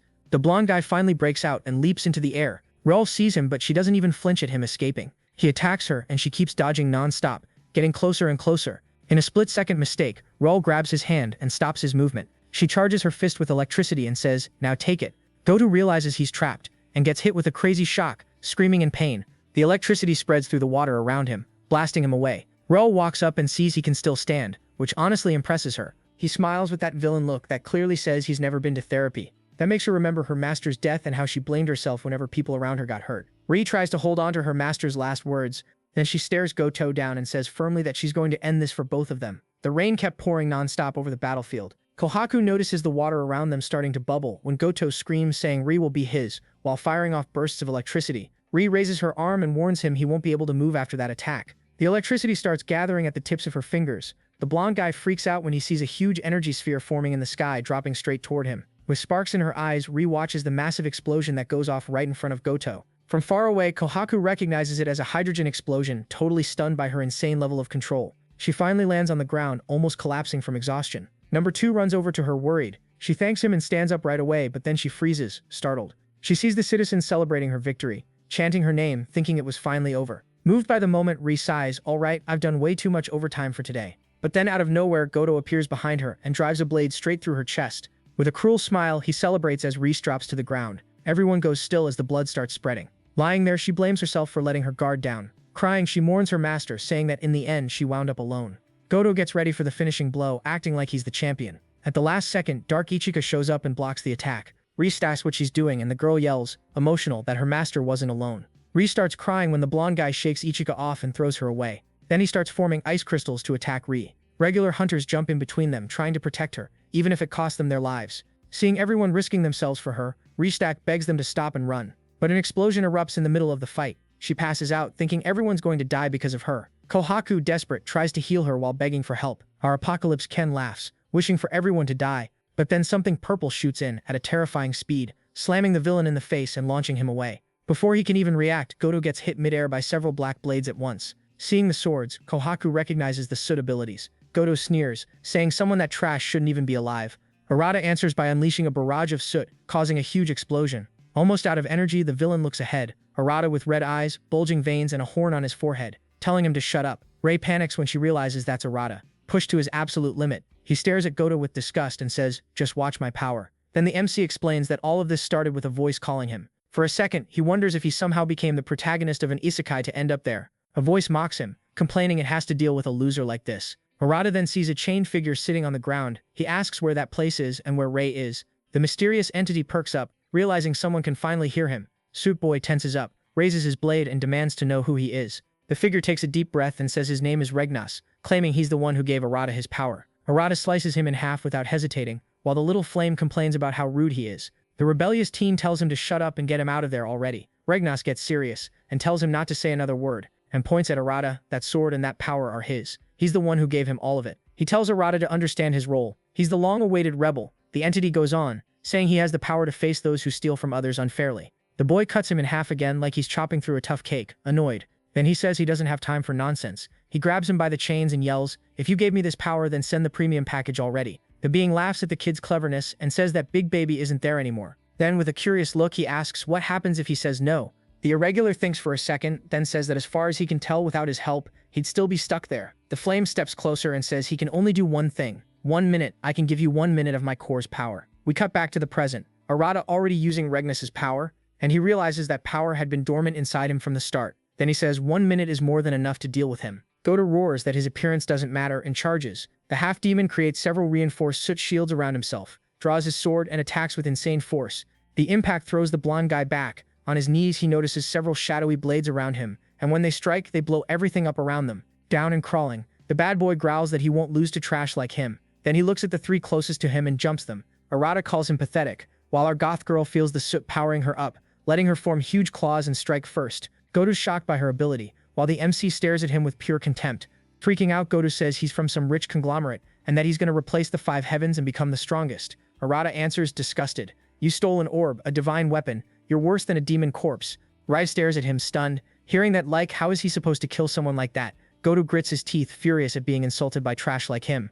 Then he draws his sword and yells that he's going to, but blood is already all over his body. Arata reminds him the orb never chose him, so his body can't handle that much power, that he was never someone to begin with. While the blonde tries to run, our supreme horn guy pulls a demon rift out of his pocket. Even number 2 is left with his jaw on the floor. A rift opens in front of Goto, and he watches Arata teleport right in front of him. Grabbing him by the neck with a crazed smile, he sweetly asks him not to run away. Then he asks if he isn't curious to know what happens if the rift closes right then. The two are face to face, one laughing, the other screaming. Rai jumps on Arata, begging him not to do it. Crying, she says it's a point of no return, and hearing her voice makes Arata hesitate for a second. Goto screams as he watches his arm go flying off like a SpaceX rocket. Terrified, he watches Arata walking toward him. The boy thinks of his brother, and at the same time his 1 minute runs out. And just like that, the incidents caused by the large-scale rift finally come to an end. The blonde ends up doing a Loki cosplay behind bars, losing his executor status. In his bed, Arata thinks about how Regnus still hasn't shown any sign, and a lot of questions were left unanswered, but something still had to be dealt with. A voice calls him, "Arata Tuma, report to court." He and his gorgeous goth girl are in handcuffs in front of the Irregular Conduct Council. The director says, "An irregular with unknown power, accused of breaking serious rules and escaping prison. With all that, we'll decide your fate," he announces, with several association hunters there watching the trial. He also says Arata can open demon rifts and asks for everyone's opinion. Ria is the first to stand up. Yeah, he did lose control, but if it weren't for him, Goat wouldn't have been stopped. Leo adds, Arata dealt with a bunch of demon corpses, which most people wouldn't do so easily. Then the femboy suggests someone should be permanently responsible for him. Dogami asks if Shion wants to add anything. Distracted, she asks why the boy fought without taking any money, making the director sigh. Arata says he really did lose control and doesn't understand his power, but he doesn't regret anything. A man in the audience yells at the ridiculous thing he just said. Angry, he says it's impossible to accept a half-demon corpse. Irregulars like you have caused terrible accidents throughout our history. Rhea gets worried when she notices the conservatives are there, while Leo says the orb fundamentalists are annoying, and not even Dogami can ignore them. The room turns into a total verbal horror show. The two of them realize it's getting way too extreme, until someone calls for silence. It's the whip guy from the underground prison. The conservatives ask what he, their spokesperson, plans to do. He looks at the director and says, yes, he did conspire with the leader of Deep Blue, and everything that's been said. However, he saw with his own eyes, even hurt and out of strength, he protected all the civilians. If that isn't being an executor, then who is? Staring at the hunter from before, he yells, when Goto brought chaos, where were you? The hunter tries to protest, but the interrogator cuts him off. If anyone deserves punishment, it's me. We treated Goto like he was above everyone, and we abandoned our posts. Several hunters stand up defending Areta. They talk about his courage, how he risked his life, how he defended headquarters. A girl says, he's a real hunter. He fought for us and for the citizens. The director asks for calm and accepts the general decision, then asks the jury if there are any objections. He looks at Arata and declares, the association certifies you as a bronze rank executor, and you'll be taken in by the Deep Blue Guild, which leaves Rei relieved. She looks at the interrogator, grateful. He explains he did it for his sister who was saved, and that he hates owing people anything. The big guy adds, keep protecting people, otherwise you'll be back here real quick. With the verdict over, everyone's celebrating. Arata pulls off his best performance yet, going full blue screen. The director moves on to the next topic, punishing the hunters, which might get Rei and Leo in trouble. Later, our MC walks through the streets, free for the first time. He thinks there's still a lot to sort out as he looks at his executor certificate. The pay is good, but he didn't really care about that, until he opens his mailbox and finds a bunch of overdue bills. Instantly changes his mind. He's thinking about his next mission when someone grabs him from behind. A woman hugs him and says she's been waiting for him, and she calls him her dear little lab rat. Arata shoves the woman away and asks who she is. She grabs him by the neck and asks if he'd let her dissect him, practically starving for the boy. He releases soot from his hands, forcing her to back off and raise a barrier to protect herself, all while complimenting his muscles, veins, and neck. She starts drooling, pulls out a bunch of needles and says she can't take it anymore. She jumps at Arata and he panics until a cloud paralyzes her in midair. Rei shows up and says he figured this would happen. Hanging upside down, the woman asks if the director didn't say anything. Annoyed, she says he did. She was just supposed to do it tomorrow in the lab, while Arata asks who the hell she is. She introduces herself, Maki Kaiho, director of the Executors Research Institute. The next day at the Research Institute, the crazy girl and the one-horned guy stare each other down. She's shocked to hear about the rifts and the entity called Regnes. Leaning in, she asks how his body feels. Uncomfortable, he says he has no idea. Suddenly, a bunch of devices latch onto the boy. They lift him into the air and strap him to a frame, and he realizes he's screwed. She starts drooling again, and he stares at her, thinking about getting the hell out of there. Then a robotic voice announces, beginning virtual autopsy scan. Rei comments that she's weird, but her skills are on another level. Maki watches all the data with stars in her eyes. Arata, on the other hand, is terrified. She explains that he's different from other executors. His body has traits from demonic corpses. Arata breaks free and says he really does feel something sleeping inside him. Maki gets serious and says his body might be the key to opening the demon realm. Arata glitches out and she asks if he even knows what a demonic rift is. He says it's a hole where evil souls come out, and it only disappears when the boss is killed. She agrees, saying it's like a time-limited dungeon. But there's more. There are structures that look ancient, beings that speak our language, even organized groups. In other words, they have their own world, the demon realm, and the rifts are just pathways. She says she has a theory. There has to be a way to travel to the realm through a rift, and he needs to find it. Arata realizes his abilities might help with that.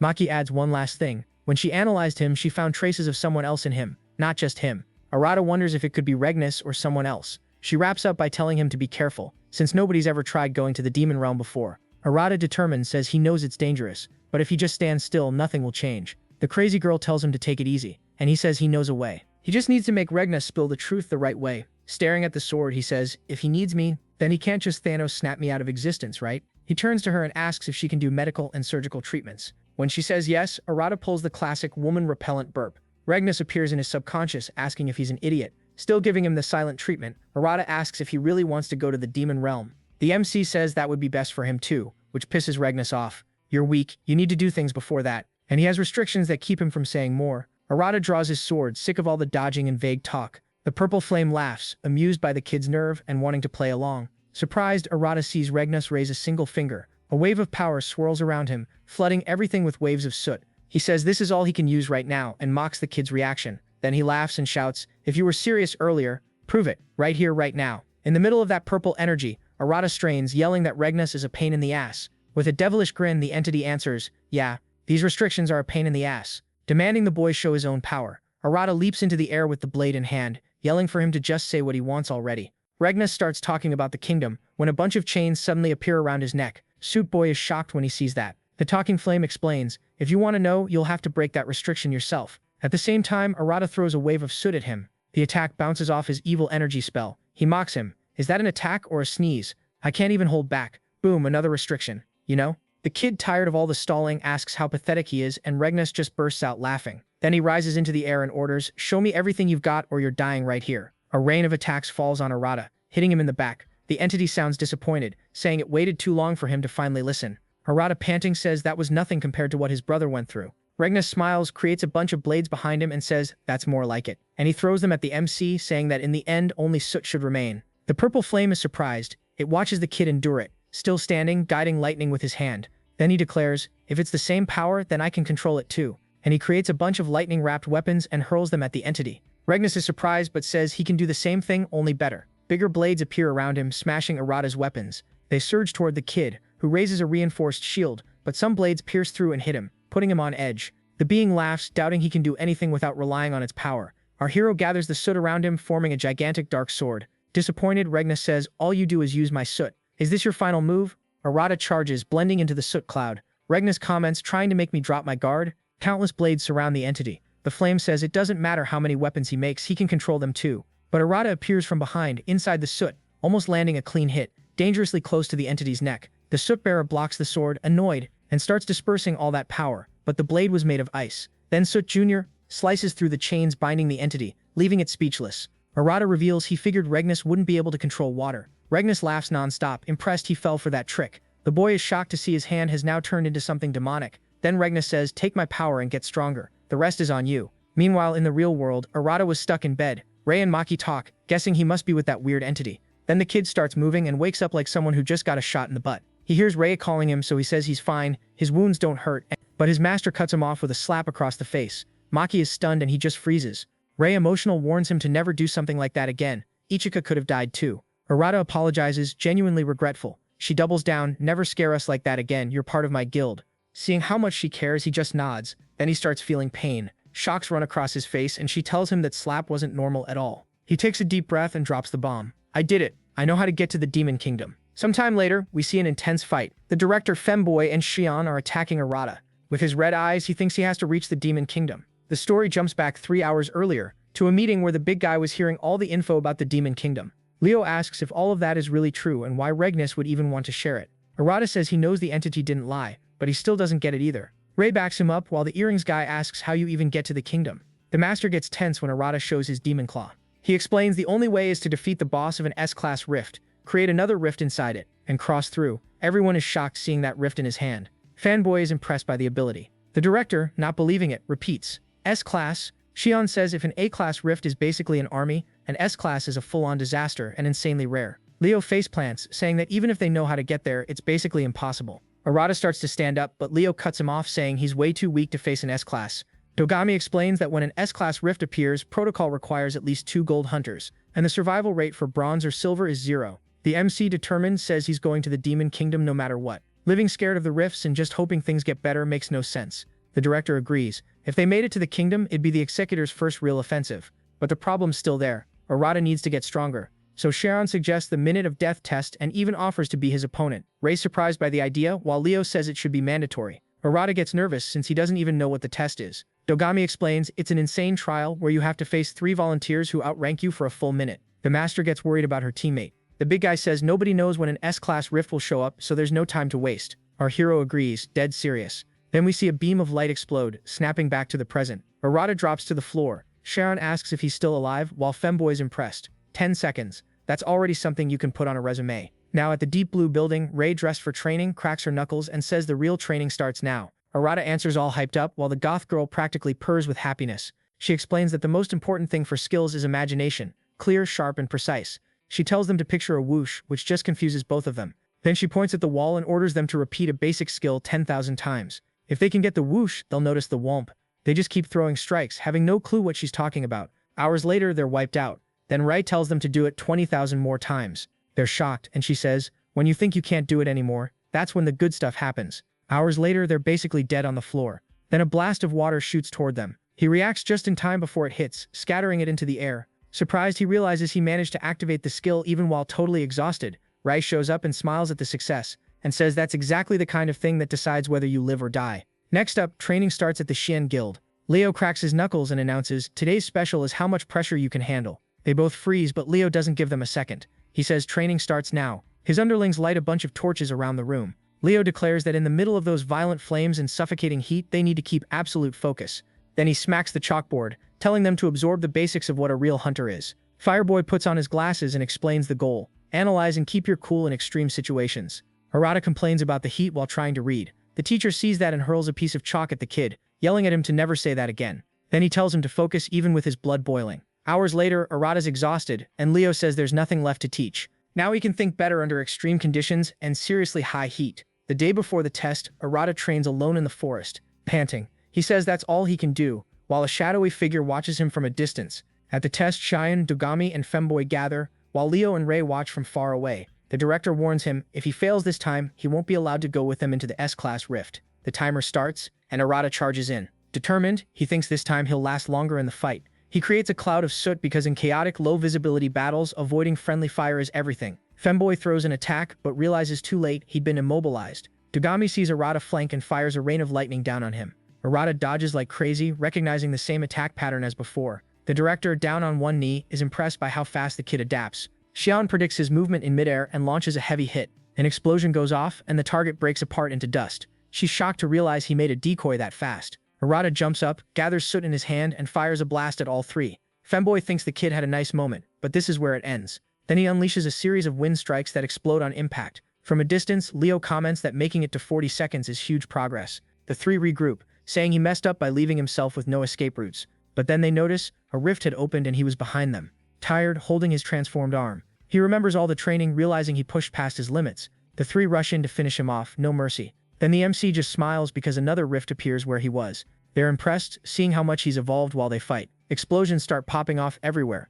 Leo tells us 10 minutes have already passed, while Ri says she's never seen those three so happy. After 32 minutes, Arata collapses on the ground, completely drained. The three watch him with admiration, saying that was insanely fun. He raises his fist, happy about his win. Like an older sister, Xian warns him not to get cocky and to never let his guard down. When Femboy looks over Arata's shoulder, something was there. The creature jumps into the air, letting out this animal-like scream. The little creature walks up to Arata and starts cuddling up to him.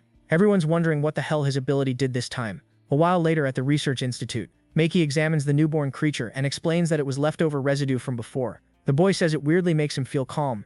The scientist comments that since it was just born, he should give her a name. The boy thinks for a moment and looks at the little thing, and decides to call her Piggy, since that's all she knew how to yell. After saying goodbye to Maki, Ray suggests a place to go. She drags them to a barbecue again. Arata wonders why everyone's there. Leo explains they were celebrating, and that they also needed to decide something important. Xian tells him to get lost while he starts juggling. Taking the chance, she steps closer and asks if he wouldn't rather stay with Big Sis in the rift.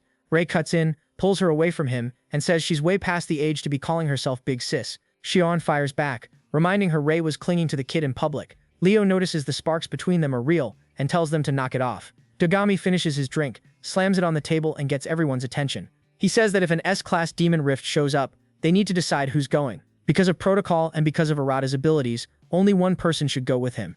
Femboy, with a dangerous look, says Arata has to choose who it'll be. Meanwhile, Ichika steals Arata's food. Xian, with a flirty look, says Big Sis would protect him. Leo reminds everyone he was the first one to fight alongside him, and Femboy says he was the first to see Arata's potential. Dogami says he wouldn't mind going into a rift that huge. Ryan closes her eyes and says she already knows what Arata's answer will be. Everyone stares at Arata, making him uncomfortable. He takes a deep breath and says he gets it, and that he'll choose. Cut to everyone outside the restaurant saying goodbye.